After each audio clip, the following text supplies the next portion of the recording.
3 বছর আগে 1 একর জমিতে ড্রাগন ফলের বাগান করেন শওকত হোসেন।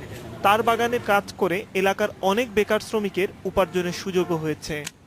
আমরা সারাদিন কর্ম করে আমরা 200-300 টাকা পাই, আমাদের সংসার ভালোভাবে চলে যায়।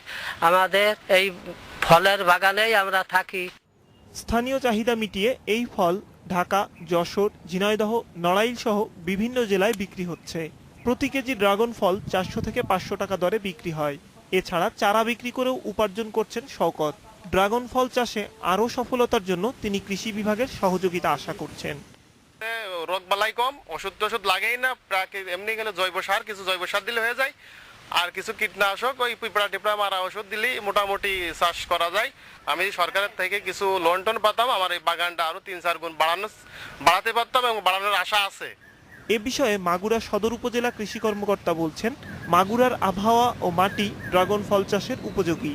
এই ফলে অ্যান্টিঅক্সাইড থাকায় এটি বার্ধক্য প্রতিরোধক ও ডায়াবেটিস রোগীদের জন্য বেশ কার্যকর। শুধু শরবত হিসেবেই নয়, এই ফলের মধ্যে যে রংটা পাওয়া যায় এটা অন্যান্য বিভিন্ন ফ্রুট প্রসেসিং এর ক্ষেত্রেও ব্যবহার করা যেতে পারে বলে বিজ্ঞানীরা আশা করতেছেন, তাদের কাছ থেকে যে মতামতটুকু পাওয়া গেছে।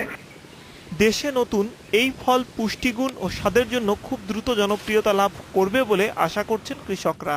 ড্রাগন ফল চাষ করে তারা ভাগ্যের পরিবর্তন করতে চান শওকত হোসেনের মতো। Independent news desk.